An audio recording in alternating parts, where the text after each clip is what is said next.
তুমি আমার বন্ধু, তুমি আমার বান্ধবী, তুমি আমার বউ, আমার যা কিছু আছে আমি খালি তোমার সাথে গল্প করবো।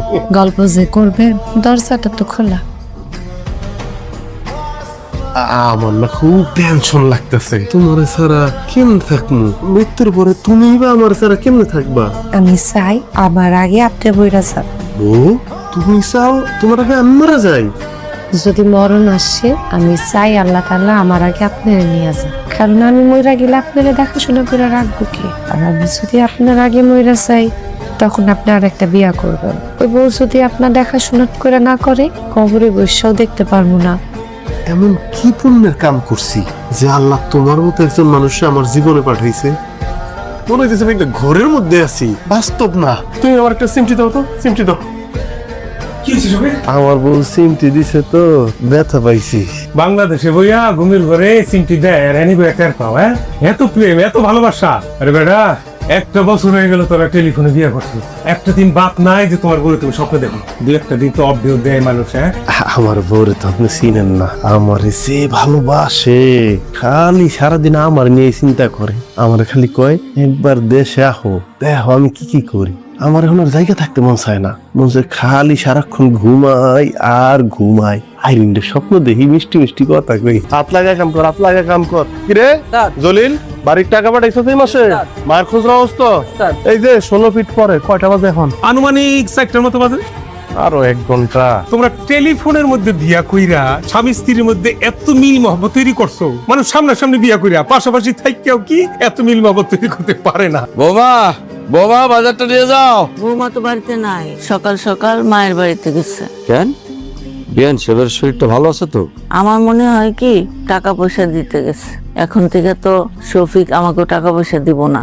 আমরা নাকি টাকা পয়সা উল্টাপাল্টা খরচ করি, হিসাব ছাড়া খরচ করি। আমরা আর যাই করতাম, বাড়ি বাড়ি গিয়ে তো আর টাকা বিলাইতাম না।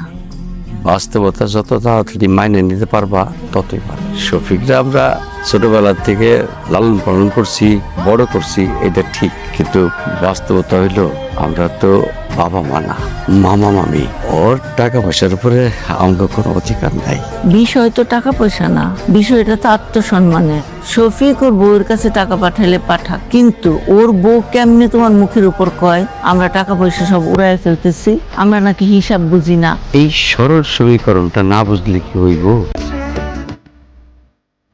আইরিন কই? শোনো বন্ধু, মামা মামি এত আইতে চাইলো, তা করেও না করলাম।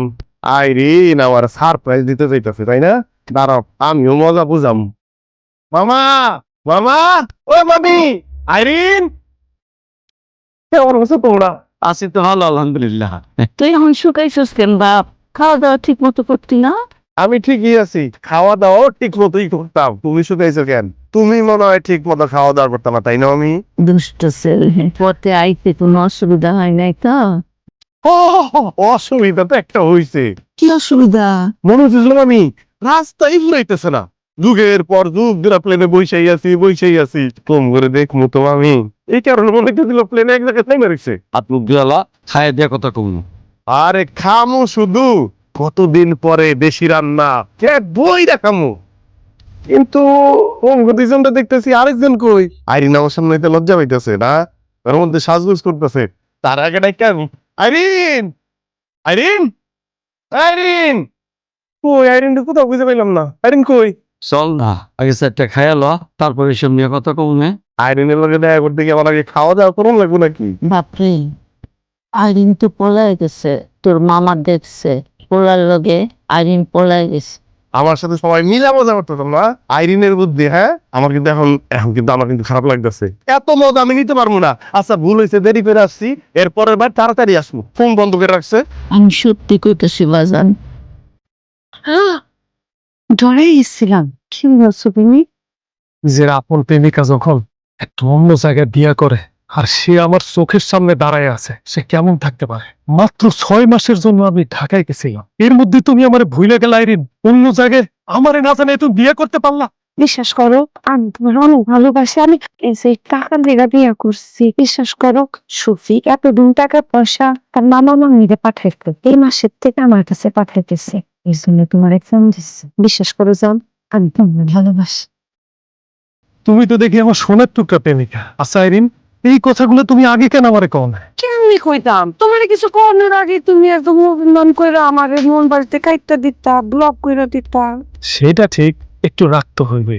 আর তোমার যে এত বুদ্ধি সেটা তো আমি জানতে পারিনি। তুমি যে আমার এত ভালোবাসো এই কথাটা আমি বুঝতে পারিনি। তুই সত্যি সত্যি টের পাবি আমি তোমাকে ভালোবাসি। আমি কইতে চাইছি যে তুমি আমারে মনের লাইনে ভালোবাসো সেটা আমি জানি, কিন্তু তুমি যে আমার আর্থিক লাইনেও ভালোবাসো এটা আমি জানতাম না। তুমি তো দেখি পুরাই আমার সুগার মাম্মির মতো কাজ করে ফেলাইছো। Proud of you my freelancer girlfriend. Freelancer না বলে তুমি আমার রোমান্টিক প্রেমিকা বলেও পারতা, তোমার সুখের জন্য। এখন আমি যাইবা। আচ্ছা ঠিক আছে, তুমি যাও, লাভ না একটু টাকাগুলো নিবা না? তুমি না এই টাকা লিখে দিয়া করছে আরেক বাগান উড়ো। সুচি, সবার নাম লেখছো খাতার মধ্যে? জি মাসি, সবার নাম লিখে রাখছি, আপনি একটু চেক দেন। লামিয়া, তোর পারফরমেন্স এত খারাপ কেন? হাতির মতো একটা শরীর বানাচ্ছে তো আমার ভাত খাইয়া। এই মাসে মাত্র 5 দিন তোর কাছে কাস্টমার আইছে, আয় না কেন? এদিকে গাল একটু কমা কমা কমা, যাতে বেটাকে নজর পড়ে। মিম, তোর এই অবস্থা কেন? তোর কাছে তো বেটারা আইয়ে না, তোর দিকে নজরে দেয় না। ঝলক মলক দেখাইতে পারস না? সুন্দর করে শাড়ি পরবি। আগামী মাসে তোর খবর আছে, তোর টাকা পয়সা সব বন্ধ হয়ে যাবে। নূপুর, তোর পারফরমেন্স ভালো।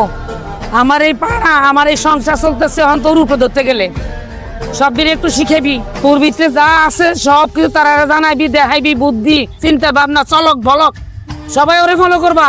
বুড়ো হয়ে গেছস, জোয়ান কাল ভুলে গেছস, তোর দিয়ে তো কোনো কাম হয় না। টাকা দিয়েছ? কোন জায়গা মেয়ে মানুষ বলে এরকম কাপড় চোপড় পরে সাইজা গুজা দাঁড়াইছে কেন? এটা কোন জায়গায় বোঝস নাই? ওরা সাইজা গুজা আছে কারণ ওরা কাস্টমারের লেগে অপেক্ষা করতেছে। তুই চিন্তা করিস না, আজকের পর থেকে তুই এই জায়গায় অপেক্ষা কর। মানে কি কথা তুমি এগুলা? আমি কি কইতেছি বোঝো নাই? কচি খুকি শোন, আমার 5 লাখ টাকা লাগবে, এই জন্য তোর বিনিময়ে আমি 5 লাখ টাকা নিব, তোর এই জায়গায় বেচা দিছি। মানে তুমি একটা জায়গায় তুমি আমার 5 লাখ টাকা লেগে বেচা দিলা? দামটা একটু বেশি উঠতো, কিন্তু তুই তো বিয়েটা, এই জন্য যা পাবো ওইটাই চলবো, 5 লাখ। তুমি এগুলা কি বল? হ্যাঁ, আমি কি না করছি তোমার লেখা? শফিকের মতো একটা ফেরেশতার মতো মানুষ আমি চাইনা দিয়েছি। আমি আমার কাছে যা যা ছিল, টাকা পয়সা স্বর্ণ গয়না সবাই না তোমার কাছে দিছি, যাতে আমি আর তুমি ভালো থাকি। যার সাথে আমার বিয়ে হয়েছে মানুষটাকে কখনো দেখতে পারলাম না। আমি তোমার ভালোবাসার প্রাণ, আর তুমি এখন এসে আমার এগুলো কি কও? আমার কোনো বিয়ে হওয়ার কথা ছিল, ওজা আমি না বিয়ের বাজারে লেগে বাইরেছি। স্যার, তোর মতো বেইমানরা আমি বিয়ে করব? তুই ভাবলি কেন? তুই পোলাটার লগে কি করছস? তুই তো মানুষ নাই রে, তুই তো একটা আস্ত কালদাগিনি হয়ে গেছ। ওই পোলা তোর জন্য কি না করছে, ওই তোরে ভালোবাসে, আর ওই পোলা এখন রাস্তায় রাস্তায় তোর লাগে পাগল হয়ে ঘুরতেছে। তুই নিজের চোখে দেখছস, তুই তো ওই পোলার লগে সংসার করতে পারছ, আমার লগে কেমনে সংসার করবি? তুই যে আমারে ছাইরা যাবি না তার কোনো গ্যারান্টি আছে? কোনো গ্যারান্টি নাই। শোন, আমার যেটা পাওয়ানের সেটা আমি পাইয়া যাব, কিন্তু তোরে আমি ভালো করে কইতেছি, তুই এখান থেকে পালানোর চেষ্টা করবি না। যদি পালানোর চেষ্টা করস, তোর আর আমার যে ভিডিও করা আছে না, একদম সোশ্যাল মিডিয়া ভাইরাল করে দেবো, খবরদার। এই ফুসুর ফুসুর ফুসুর ফুসুর বন্ধ করে, এদিকে এদিকে। আজকে থেকে এটা তোমার নতুন প্রোডাক্ট। এই নে তোর 5 লাখ টাকা। বুঝ না লো? মাসি, তোমার কি আমি আজকে থেকে চিনি, গণন লাগবো না, তোমার উপর আমার বিশ্বাস আছে। গেলাম। মানিক খাইরাতে, এই পিসা এটা মানিক মানিক। তোর যে রোদ, যে আগুন, ওরে আল্লাহ রে, বেশি দিন লাগবো না, জোগাড় করে দিতে পারি। কামাই করে আমার 5 লাখ দিবি, তারপর চলে যাবি। সাইড আওয়াল্লা পাশা এই মহিলাটা দেখছেন? তাহলে মহিলা কিছে? এই মহিলাটার খুঁজতেছি। না দেখি নি তো। এই, তুমি শফিক না? ও শফিক, তুমি এখানে শুয়ে আছো কেন? আপনি? আরে আমারে ছিল না, আমি রাজা, মসজিদ চেয়ারম্যানের পোলা। রাজা ভাই, হাই হাই, আপনি এই জায়গায়? আরে আমি তো উত্তরে থাকি, বাইংলাদেশের ব্যবসা করি। আচ্ছা তুমি না দুবাই ছিলা, তা তোমার এই অবস্থা কেন? ভাই ওই যে বিয়া করছিলাম তো দুবাই থেকে এসে দেখি আমার বউ হারায় গেছে। বউরে খুঁজতে খুঁজতে ঢাকা শহর পর্যন্ত আইছি। বলো কি? এই যে আমার বউ। এটা তোমার বউ? হ্যাঁ। এ তো আইরিন। আপনি চিনেন? আপনি চিনেন? দেখছেন রে? আরে ওর নাম হচ্ছে আইরিন, আমাকে 3 গ্রাম পরে হবে বাড়ি। ওই গ্রামে তো আমার যাতায়াত আছে। এ তো খুবই খারাপ মেয়ে, ওর মা খারাপ, ওর 14 গোষ্ঠী খারাপ। আচ্ছা তোমার মতো একটা ভালো ছেলে ওরে বিয়ে করলা কেন? ওরা তো টাকা ছাড়া কিছুই বুঝে না। রাজা ভাই, আপনি সম্মানিত মানুষ, বড় ভাই, কিন্তু মনে রাখেন আইরিন আমার বউ। আপনি না জানেন উল্টা পাল্টা কথা বলবেন না। তুমি গ্রামে খোঁজ নাও নাই? একেবারে সবাই চিনে, গ্রামের পুরো এলাকার 10 গ্রামের মানুষ চিনে, ওরা খুবই খারাপ।